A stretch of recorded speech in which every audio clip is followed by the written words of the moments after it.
Two teens get into a fight. One of them does not survive, and it was all caught on camera.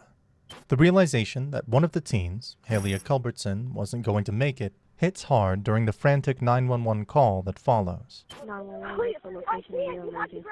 I'm calling 911. What's going on? My friend just got stabbed at 161 Smoke Stop. Carry out. You said 161. What's the street? 161 Carry Out Smoke Stop. Okay. Everybody's Columbus Circle. Please. You said sub shop. Just okay. Calm down. You said 161. Carry Out Smoke Stop. I'm on the phone. Okay. Water and mask. Can you get water? Please bring us some water. Just stay on the line with me. Where is she right now? She's in my friend's Jeep. I'm on the She's phone. in the I know Jeep. who stabbed her. Okay. I know who stabbed her. Who is it that did this?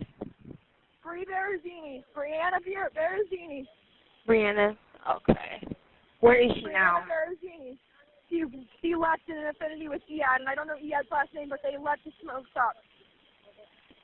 Okay, just stay on the line with me. We're gonna get these officers out to help you guys. Please, hurry. Okay. You guys are in the Jeep right now? Yes. They just stabbed my friend. Okay. My baby got my friend. Okay, what's your name? My name's Mackenzie Adrian.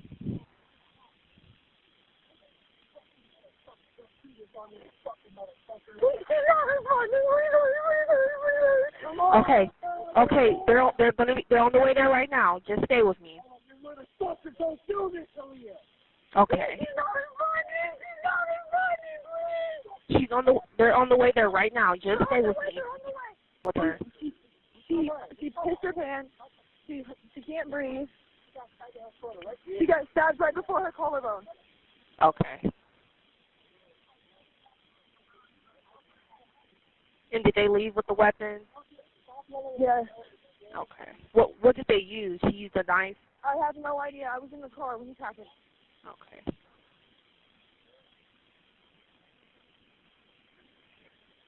Okay, they're on the way there right now. And you said someone else was in the car with her?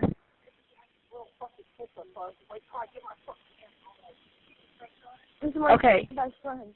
You said Briana Barazini, and who was the other person in the car with her? Bri Barazini, Barozzini. I don't know Iad's last name.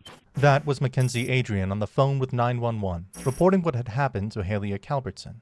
Mackenzie's friend, Dalen Barrage, can be heard cursing like a sailor in the background. Through the chaos and confusion, Mackenzie manages to tell the operator that her friend has been cut just below the collarbone. She also tells her that she knows who did it, Briana Barazini. She's so confident of this fact that she spells it right out for the 911 operator, as surely as she spells out Briana Barazini's name. Bri Barazini, Barozzini.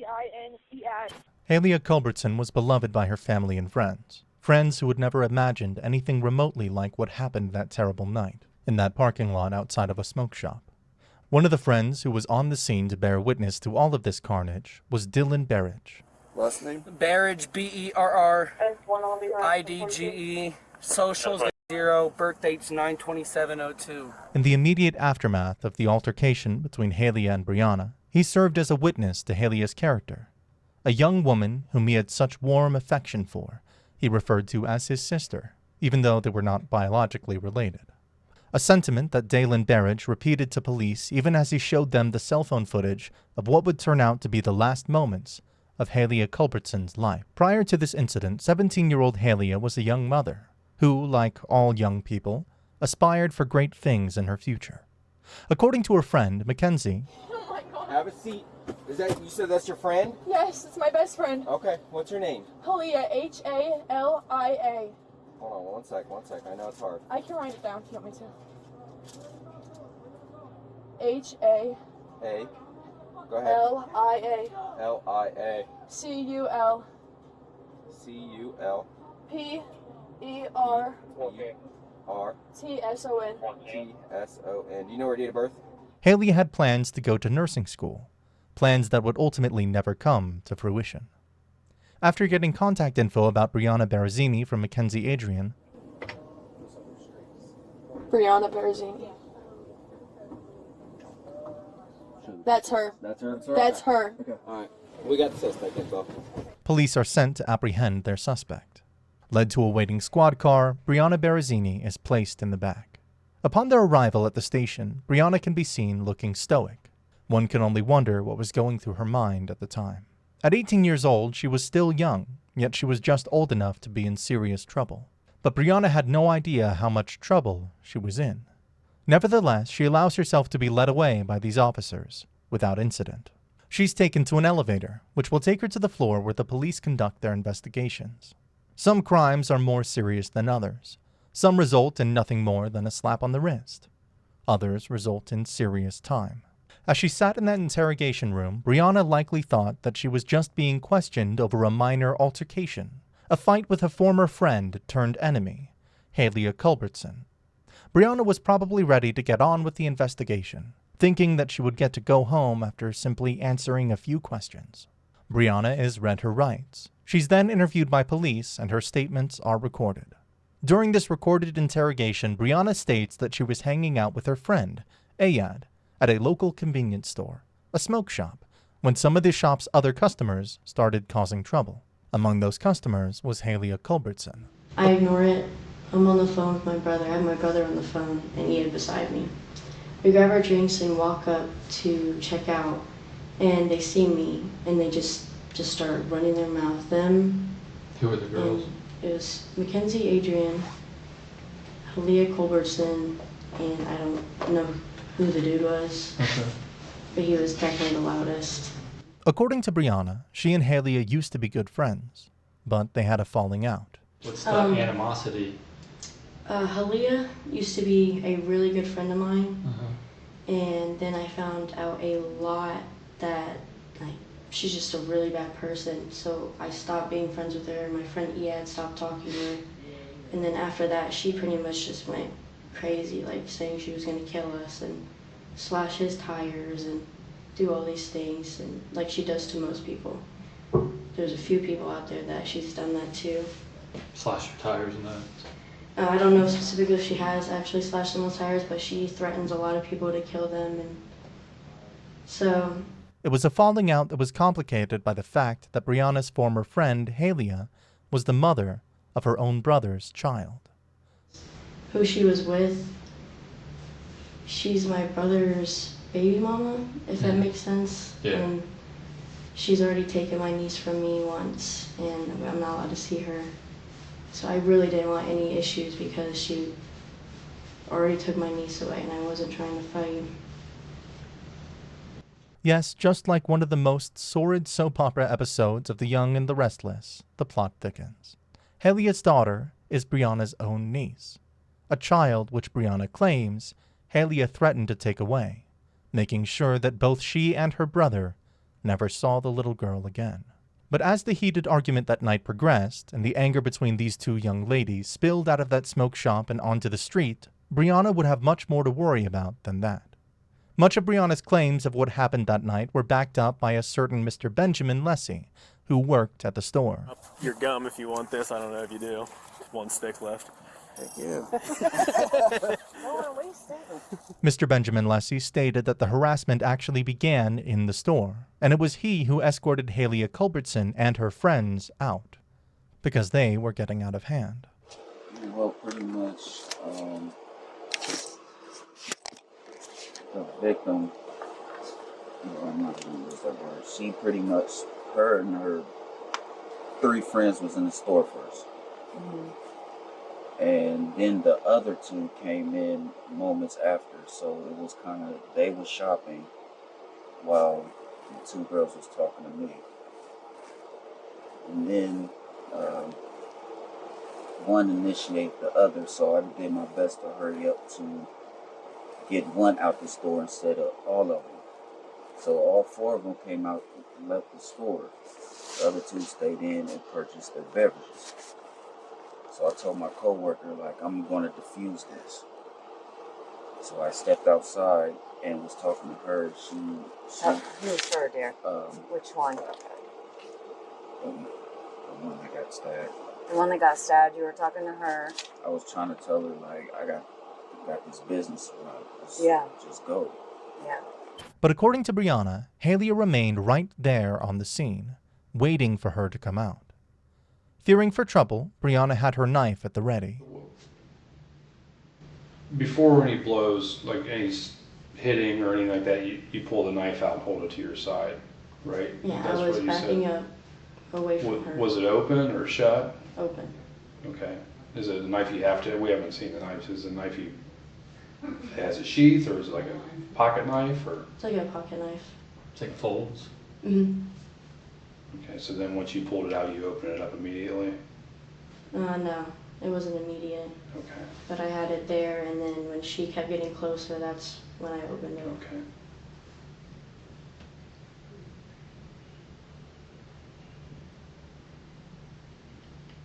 According to witness Benjamin Leslie, it was as soon as Briana and her friend Ayad exited the store that they distinctly heard Miss Culbertson's male friend, Dylan Berridge, who was recording with his phone, say, "Get her." In what was in essence the final moments of a young woman's life, it was indeed a shocking and nerve-rattling bit of footage. Hey, get off my sister, bro. Get off my sister. Hey, if you touch my sister again, I'm gonna have to put my phone down, bro.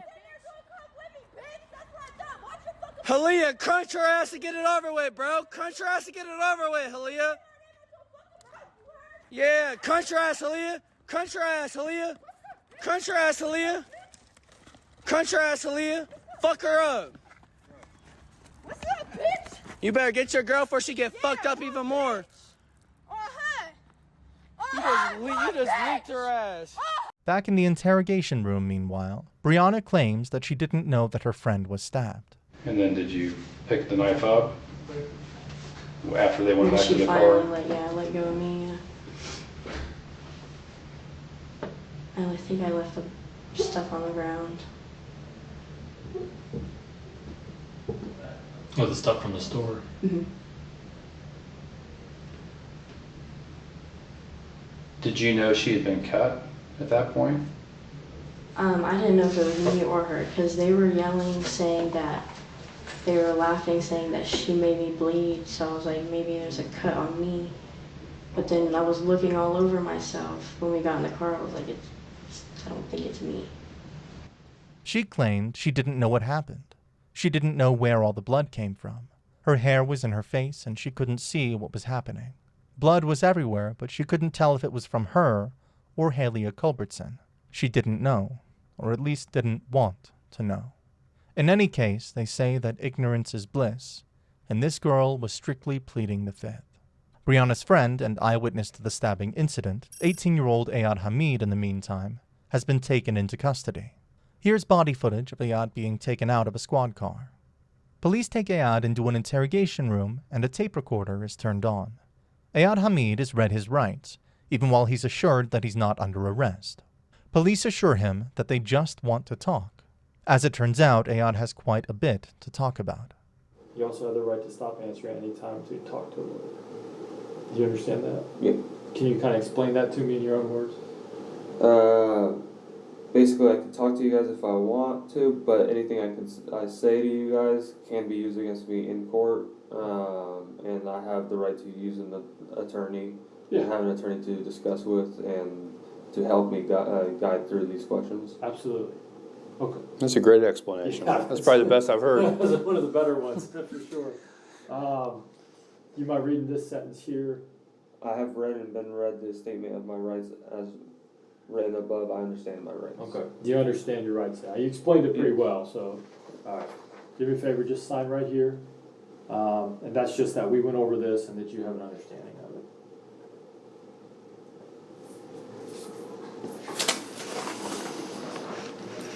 It's 6:42 a.m.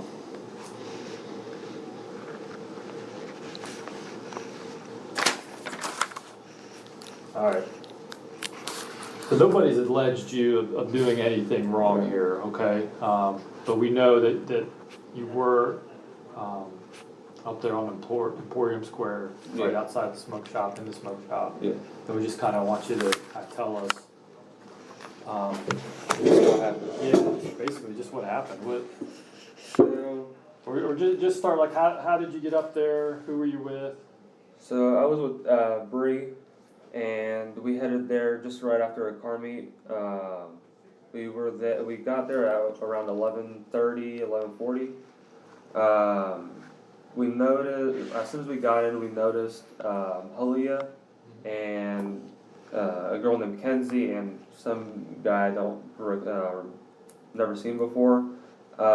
We tried to move out the way because there's always been issues between us ever since November. Between who specifically? So it's always been issues between me, Bree, and Halia. Okay. Kenzie has had some, long-term issues with Bree's family. Yeah. So yeah, we try to stay out the way, and then we wait for like a couple minutes, like 5 to 10 minutes, and then Bree gets a drink and then goes in line. Halia starts instigating. I don't recall exactly what she said. Somewhere along the lines of like problematic or something like that. Or no, obsessed. That's the word she said. Bree called. Halia said something. Bree called her obsessed, and then it started an argument. The guy over the counter, Ben, he said he doesn't want anything to do with this, so he got Halia, Kenzie, and her friend outside, and then I forgot the other cashier's name, but he helped us out, rang us out, and then as soon as we got outside, Halia basically comes up to Bree, and then it becomes a verbal altercation, and then is it just mostly Halia yelling, or is Bree yelling back? Is it just both of them? Halia was yelling a lot, and then Bree the whole time was just just trying to say, I don't want to fight you, or just nodding her head, just basically trying to leave the situation. Ayad insists that Halia and her friends were the aggressors, and Briana was trying to avoid getting into a fight. Upon further questioning from the detectives, he insists that he doesn't know Briana had stabbed Halia, but he did admit that Briana had a knife. Had any punches been thrown or slaps or anything? Punches were thrown, and it didn't really, because the fight was pretty quick. It started and ended really quick. It didn't last very long. It didn't last very long. What everybody said. As soon as I saw punches being thrown, about probably 10 seconds in, where I hear Bree saying because she had her brother on the phone too, telling Halia that just back up, and then all of a sudden I hear the phone drop, a knife drop, and then just spray the blood. Do you know what happened to the knife? She still has it in her house. Bree does? Yeah. Do you know where at? I'm not sure. I know her brother put it somewhere because it was, or her clothes and everything somewhere because it was, filled with blood. It was all. All of this leads up to the most startling moment during Briana Barazini's interrogation when. Just so that you know, Talia was taken to the hospital, and that's where she died. She didn't survive her injuries.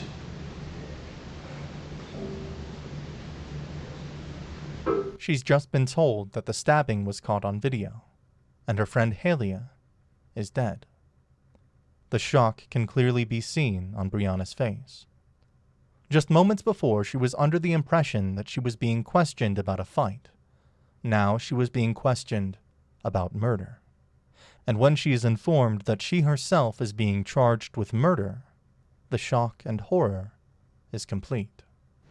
So with all the people that we interviewed and the video that we recovered, We're charging you with murder. Perhaps demonstrating how young she really is, after being delivered this devastating news, the first thing Briana wants to do is call her mom. But the cops need to slap the cuffs on her first. Briana would ultimately work out a deal before her case even went to trial. After all that terrible bloodshed, she agreed to plead guilty to the lesser charge of involuntary manslaughter and was sentenced to just 3 years in prison. Briana, for her part, would continue to insist that she never meant to kill Halia, that it was all just an effort of self-defense. Defense against the young woman who used to be her friend. What happened with Briana and Halia? Do you know what, because all they've told us sort of is that like October or November, there was a big falling out. Yeah, I don't know anything about that, but I do know that they were not friends, like they were best friends. They were friends like last summer. Yeah, but now then they weren't friends anymore. I have no idea what happened with that. I think because Halia had lied so much, like just about her life, Bri wasn't down with that. That's something that may be a part of like why they became unfriends. But honestly, I don't really know. But became her enemy. And a rather complicated enemy at that, since Halia was the mother of Briana's own niece. A niece who, sadly enough, will have to grow up never knowing her own mother. All because a metaphorical stab in the back experienced between two former friends became all too real.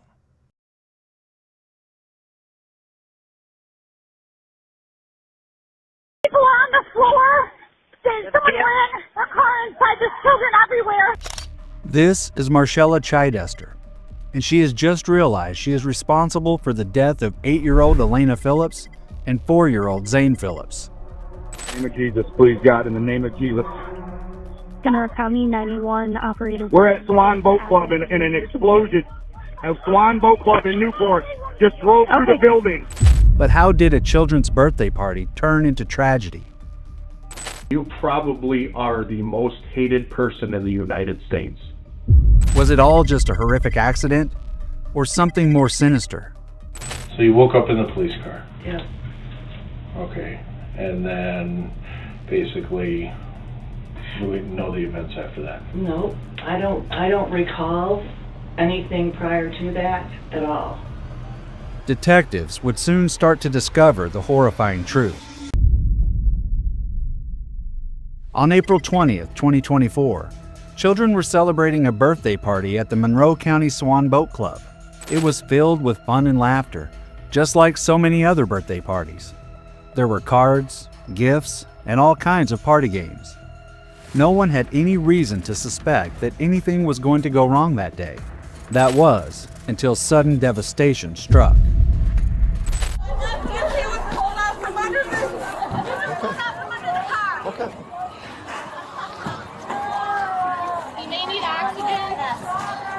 So when we got here, there was all kinds of people all over. A whole bunch of people's already been transported by ambulances to different hospitals, but there is a large amount of people still inside here, family members, people that were at the party. Okay.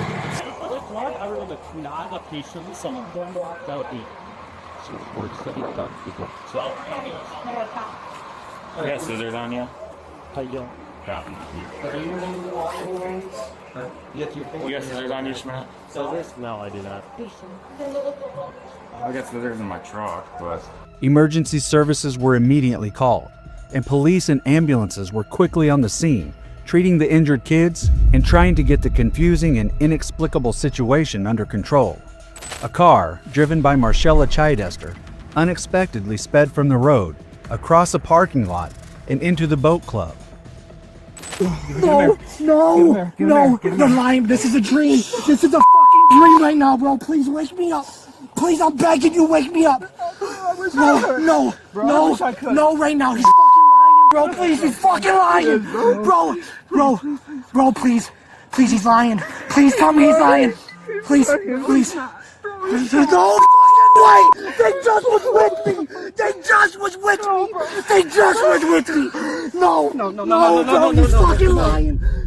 Unfortunately, amongst the injured, there were also dead. Families and friends reacted with understandable horror and grief.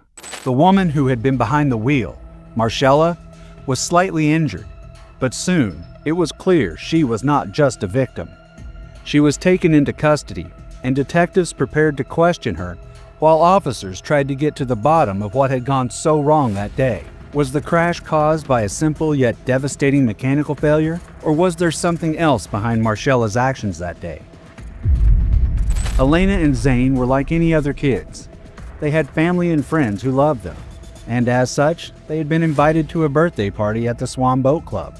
The large function room in the club was going to host a fun and entertaining party where friends could play and celebrate a special day together, and it was something both Elena and Zane had been looking forward to.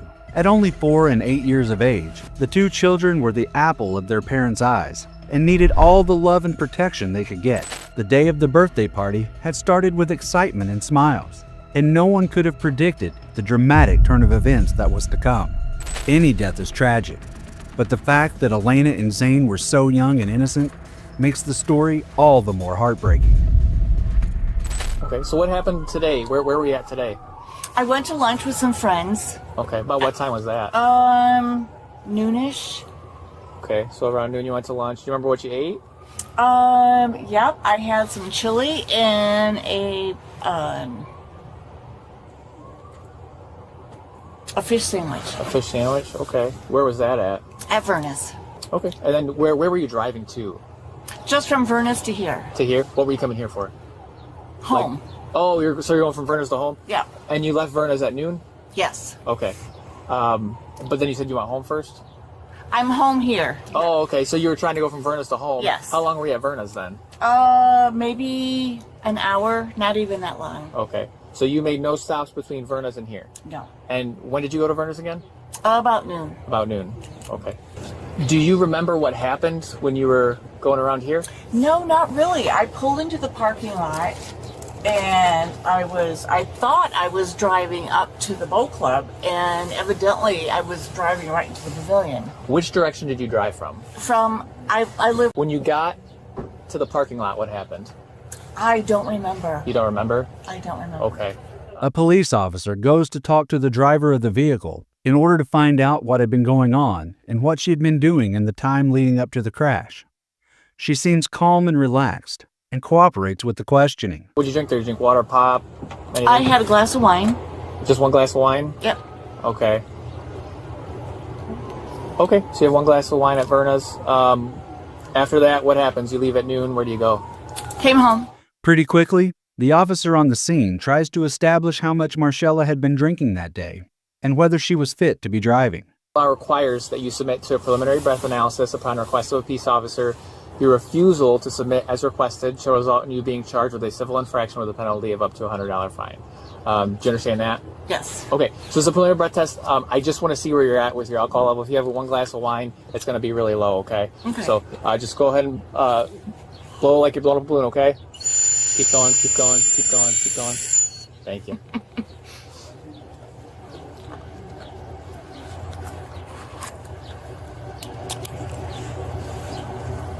The officer verifies how much Marcella has had to drink and logs the results as evidence. I just want to make sure everything is okay. Oh, absolutely. Oh my gosh, that was so scary. Yeah. Give me one second, sorry. When you got to the parking lot, what happened?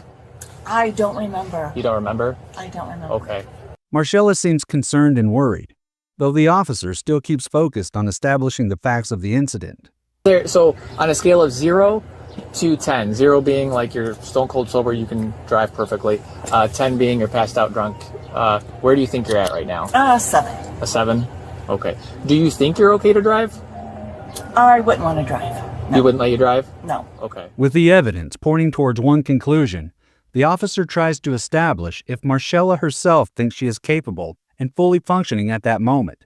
And though she answers, she also tries to laugh it off. I was drinking quite a bit there, but I've kind of switched over and I'm doing a free now, more so because of the...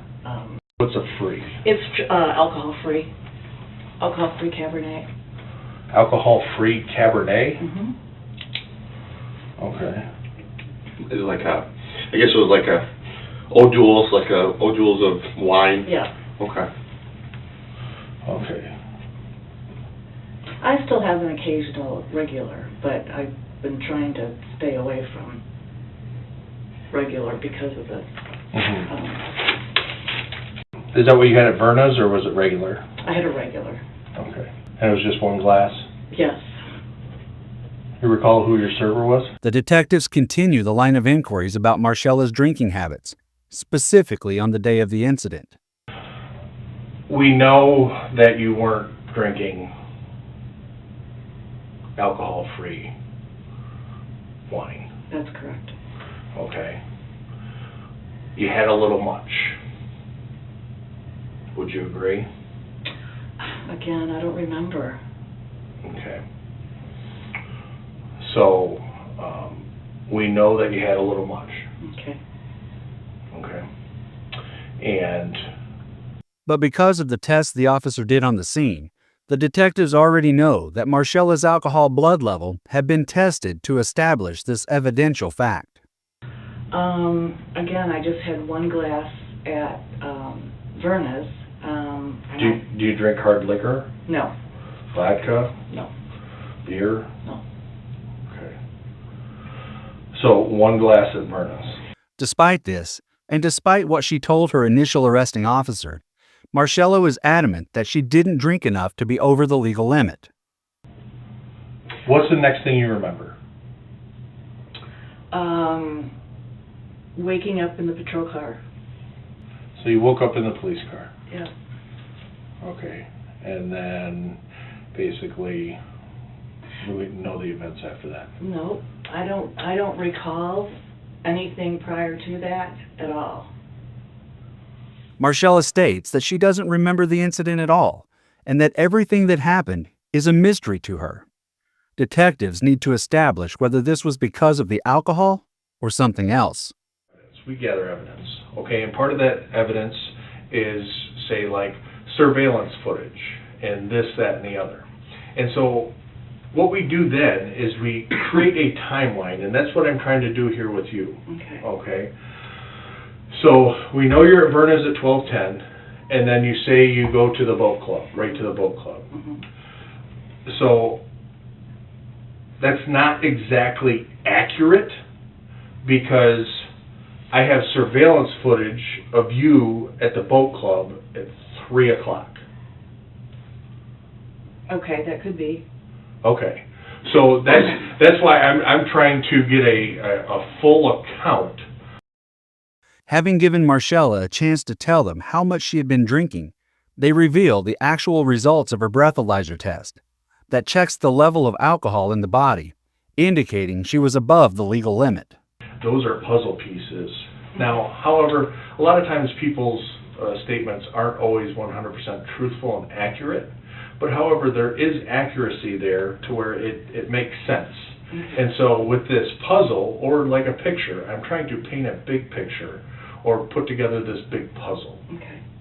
And so I noticed that you had a phone. There was a phone in your car. Yes. You got a black iPhone? Was it an iPhone? Okay. Now, these days, part of our job and putting those pieces together is a lot of times people will use a phone as like their attachment. You know what I'm saying? Sure. And so we can fill in those puzzle pieces sometimes if we can see like who the person called or text or anything like that. And so would you want us to do that to paint an accurate picture? Sure. And is there a passcode on the phone? Yes. Marcella tries to explain herself and the timeline of events, but detectives are trained to look for inconsistencies, and they seem pretty unconvinced by her explanation of events. Questions that are unanswered. Okay? Because, again, you're a 2-1, a .21. Okay, and 1 glass of wine does not do that. 2 glasses of wine doesn't do that. 3 glasses of wine doesn't do that. 4 glasses of wine doesn't do that. Yeah, that surprises me. 5 glasses of wine doesn't do that. 6 glasses of wine doesn't do that. Okay? And even given your body type and, you know, other things, I'll give you, you know, probably 7 or 8 could get you there. Okay? The time of downsizing what we do is over. Okay? Minimizing what we do is over. So we're going to start fresh. Okay. And I'm going to ask you a very blunt question. Okay. Are you an alcoholic? I don't believe so. Detectives then start to lay out their thoughts about the case and explain that her statements don't quite line up with the evidential facts. And when we asked them about Marcella, what do you think they said? Probably I used to be a pretty heavy drinker. Try again. Pardon? Try again. That I'm a heavy drinker? Yes. Honest. Do you have a problem? Are you an alcoholic? How many glasses of wine did you have yesterday? Because it was excessive. Yeah. You would agree it was excessive. And I'm surprised by that. I really am. I didn't think that I drank that much. So I'm shocked when you tell me that 6 glasses of wine, that's a lot of wine. Right. So like... Sometimes we'll have a glass of wine with dinner. Right. But is this like a daily kind of... we have a glass of wine with dinner? A typical dinner consists of... I wouldn't say every day. No. No. Out of 7 days a week, how many days would you say you have a glass of wine? 5. 5 out of 7? Okay. Still, despite being faced with facts, Marcella continues to try to downplay and minimize her drinking. You know, I've been doing this job for 23 years, Marcella. Specifically investigations for 8. Okay? And so I've talked to a lot of people. And a lot of people that, you know, try to deceive me. Okay? And at this point, you are trying to deceive us with how much you drank yesterday and where you were at between noon and 3. Yeah, I understand. Get it? Oh, sure. So this is your one opportunity to tell us the truth and look truthful and not deceitful. Because there's only going to be one of 2 ways that you're seen. One way, you're a liar, no good criminal. Okay. All right. Second way, she's sorry for what happened. She wants to own up to what she did, and she wants to take responsibility. Who is the Marcella we're talking to? Is it a liar who's not going to tell us and be truthful? Or are you going to be truthful, remorseful for what happened? Oh, absolutely. Detectives lay it all out and let Marcella know that they don't actually believe what she is telling them, pushing her to reveal the truth. So you woke up in the police car? Yeah. Okay. And then basically we know the events after that. No, I don't recall anything prior to that at all. Okay. Okay. Each different, you know, situation is a puzzle. And so I look for puzzle pieces. That's my job. I'm a impartial fact finder. Okay. Despite that opportunity, Marcella continues with her story that she has no recollection of the events or how much she had drunk, something that leaves detectives frustrated and angry. Okay. So that's why I'm trying to get a full account. Detectives get Marcella to make one admission and take some accountability for what had happened, as opposed to her continuing to spin her web. 1. Oh, okay. And so 3, again, between that 12:10 and 3. Now, part of the job, you know, with collecting, you know, video surveillance and putting pieces together is we talk to people. Okay, just like how I'm talking with you, you know, I take people's statements, and those are puzzle pieces. Now, however, a lot of times people's statements aren't always 100% truthful and accurate. Before ending the interrogation, the detectives make one last bold move, showing her a picture of the injured children, something they hoped would shock her into telling the truth. I'm trying to paint a big picture or put together this big puzzle. Okay. And so I noticed that you had a phone. There was a phone in your car. Yes. You got a black iPhone? Was it an iPhone? Mm-hmm. Okay. Sometimes if we can see like who the person called or text or anything like that. And so would you want us to do that to paint an accurate picture? Sure. Still, with Marcella offering no answers, detectives wrap up the interrogation and leave her alone in the room to contemplate things. But was she lying about her drinking habits, or simply in denial? Ultimately, the evidence against Marcella was undeniable. To be 5. Instead of celebrating his 5th birthday, we buried them. Just heartbreaking remarks from the parents of 2 young children who were killed when an SUV slammed into a birthday party. Marcella was found guilty of 2 counts of second-degree murder, 2 counts of operating a motor vehicle while intoxicated causing death, and 5 counts of operating a motor vehicle while intoxicated causing serious injury. Evidence found that she was more than double the legal limit, and the judge took this all into consideration when handing down the sentence. Thinking about what I was going to say for over a year. All this terrible tragedy. I can't help it. Saying it's so very sorry for the loss of your children. I pray for them every day. Marcella was given 20 to 50 years behind bars, meaning that she would spend the rest of her natural life incarcerated. For Elena and Zane's family, no sentence can undo the loss. A birthday celebration turned into a lifelong nightmare, all because of Marcella's decision to drink and drive.